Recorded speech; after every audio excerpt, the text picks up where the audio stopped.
Welcome to Soccer Parenting.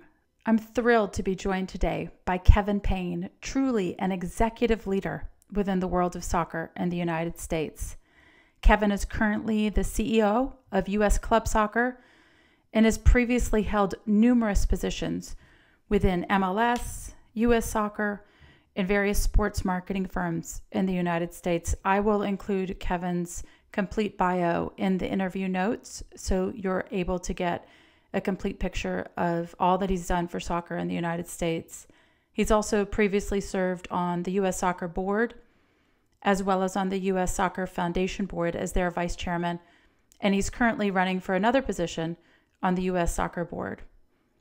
Thanks, Kevin, for joining me today. I'm excited to be able to dig into your brain a little bit about youth soccer in the United States, and I truly appreciate you joining the conversation. I think actually that the audience that you're trying to reach is critically important. So I'm happy that you're doing this. Yeah, I know you've sort of at U.S. Club Soccer jumped in a little bit with your Players First initiative. It seems like, our mission is a little bit aligned in trying to just engage and educate parents so that the youth game can be elevated as much as possible. So definitely feels like we have similar missions with those two programs.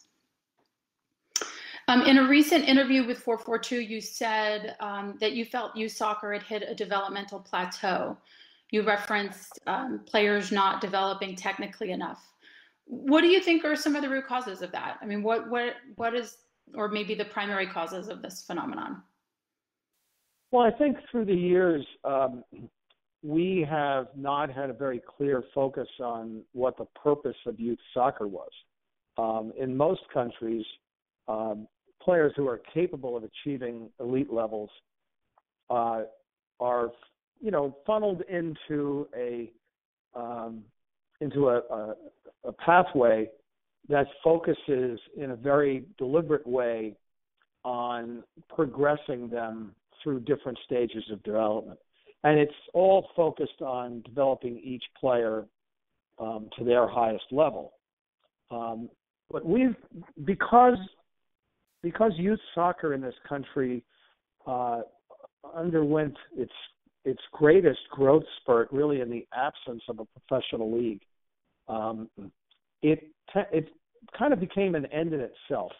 And so winning youth soccer games became the purpose of youth soccer in the United States, where in, sophisticated, developed soccer countries, like Brazil or Argentina or Spain or Holland, the focus is on developing players, and no one is very concerned about the outcomes of the youth soccer games. So there's a cultural difference that needs to be bridged, and I think, frankly, we also need to change the expectations of parents as to what is and is not a good youth soccer experience for their child.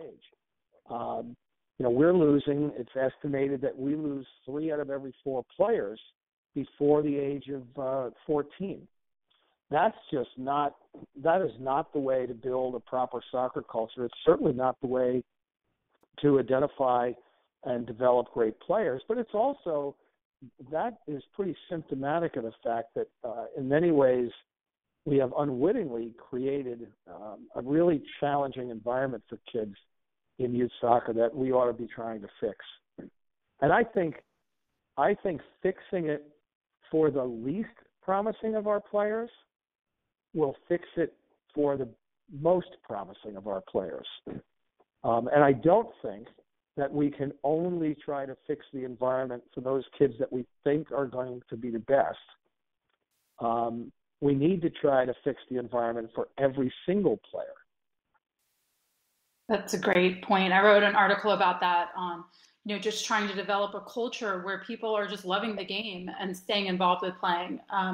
And when we limit their opportunities to continue playing at the age of 14 or 15 because there's not a comfortable or a welcoming recreation type environment for them, we're losing all these people that could eventually be a really important component of the fabric of the soccer culture in the United States in the future. So when you say we need to fix the environment for the least promising player, what does that mean? How would you fix it? Well, I think it needs, there's a really good example of this that's happening in real time in Iceland. Iceland is one of the smallest countries population-wise in Europe. I believe the population is somewhere around 400,000 people. But they were the first national team to qualify for the Euros. They won their group, and they beat Holland twice in the European qualifying competition. This is a pretty remarkable accomplishment. And they have undertaken a systematic overhaul of their philosophy, much as France did, and then Spain, and then Germany, and we've all read about that. One of the key things that Iceland did that's slightly different from what the other countries have done, but I think it's very apropos for us, is they said, in their case, they said, look, we don't have a lot of population. We can't afford to lose any potential players. So they recognized that they also were, by trying too early to identify the best players and then really narrowly funneling them, and then in effect telling everybody else you're a failure, they were causing kids to drop out at very high rates. They're dropping out in Iceland and in the United States in an age range where no one knows what kind of athlete they're going to be. Kids that are prepubescent, and that's obviously slightly younger, typically for girls, slightly older for boys, but it's anywhere, let's just say it's around the age of 11, 12, sometimes 13. Those kids, their physical development might deviate from their chronological age by as much as plus or minus 4 years. So, you'll have a 12-year-old boy who's practically shaving, and, he's 5'9", and, he weighs 160 pounds, and then you have another one next to him who has more the body of a 7-year-old or an 8-year-old, and he's he might weigh 115 pounds.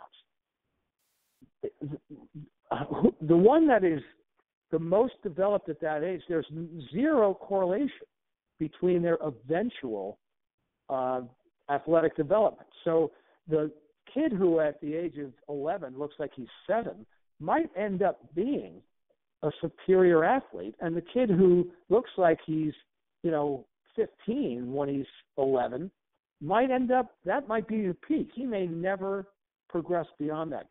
But when we're telling kids too early, we're creating a culture in which some kids are identified as the top level and everybody else is sort of shunted aside and basically told, sorry, you're not good enough. That is driving kids away from the game. That feeling of self-worth is one of the main reasons kids play sports. And it's also, when that gets damaged or taken away from them, it's one of the main reasons they quit sports. So what Iceland has tried to do, and what I think we should be trying to do, is ensure that every kid gets the same kind of quality experience. So they recognize that obviously there are some kids that at 12 are better than their peers, and you're going to put those kids on your more competitive teams. But the kids who maybe haven't developed as much physically and aren't quite as advanced, they still want them to have a very, very good soccer experience so they stay with the game. I think for us, there's so many different reasons why we should focus on that at the top level. We don't want to lose the kids who may be later bloomers from a physical development standpoint before we ever have a chance to find out if they can play. We don't want to lose 3 out of 4 of our prospective world-class players. But beyond that, it serves the interests of our game to have more people involved longer in the game. That's how we're going to create a real soccer culture in this country. And by the way, it is supposed to be fun. And I think we make it too often not fun. for kids because of this, this focus on winning and this parsing of children at too young an age. So, I'm not naive. I recognize that you want to try to have kids of similar development levels playing together, and that means some kids are going to be on your top teams and some kids are not. But we need to do a better job of making the experience fun for the kids who are not on the top teams and making them feel still a high level of self-worth. I read recently that the largest percentage of players that are dropping out of the sport are 6-year-olds, or at the U6, U7 level. So it's kids that are starting it. Their parents are signing them up. After one season, they're deciding this isn't for me. And I have to believe that a lot of the reason for that falls into the hands of the volunteer coaches that those kids worked with, or the expectations that the parents had, who quickly decided, oh, this must not be the right environment for my child because they didn't do really well.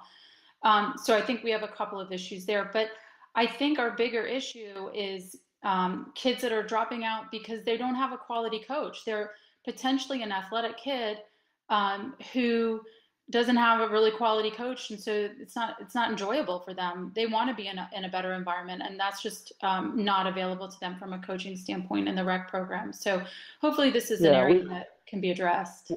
We've all seen, those scenes on the fields of, 26-year-olds standing in a long line while one of them at a time does something, kicks the ball or tries to pass the ball. And I feel for those parents who are trying to coach those teams. I always joke that in many cases they missed a meeting, and they got elected coach in their absence, and now they're trying to figure out, if they didn't play the game in particular, they're trying to figure out, what do I do? And it's not like many American sports that are a little more linear, where it's not unusual to have those kinds of static kind of drill-based approaches. You need to be a little bit creative. You need to keep it fun. You need to keep it active. You need to keep kids moving around. So it's a challenge. We all collectively, and this is a non-denominational issue. I mean, we've discussed this with USYS. We've discussed it with ASO and SAE and USSSA, and we've all discussed it together with the Federation. I think everybody wants the same thing. How can we ensure that we're providing a little bit better entry-level soccer experience? I think this is a big issue. U.S. Soccer is thinking about it, and they're asking us to think about it, and we have to find some creative ways. Some of that will be, driven by technology, I think. The ability to provide some solid teaching materials to parents or to parent coaches to use on the sideline by accessing their smartphone. Right. They're just looking for some basic stuff. How do I keep these kids interested? And how do I teach them a little something? And, hopefully we can get there. Oh, I definitely think that we'll get there. It's not necessarily going to be an easy road, but we'll get there. I really appreciate you joining the conversation today, Kevin. Just talking about how parents must be engaged in the soccer process so they understand the true purpose of the game from a developmental standpoint for their children. We have to keep kids playing soccer. It's in their best interest from a health perspective, and we really must educate all coaches better so kids want to stay involved and stay engaged. I'm reminded of one of our value statements at Soccer Parenting. We acknowledge that every child has varying levels of athletic potential, and we seek to establish an environment where all children can play youth soccer because they love to play, not because they want a college scholarship or a professional contract. So thanks for joining the conversation today. Well, Sky, thanks very much for having me. I think what you're doing is vitally important, as I said at the outset. We cannot get to where we'd like to get as a soccer nation without reconstituting the conversation with soccer parents. So good luck. We're available for you to help you at any time. So just let us know. Thanks, Kevin. Take care.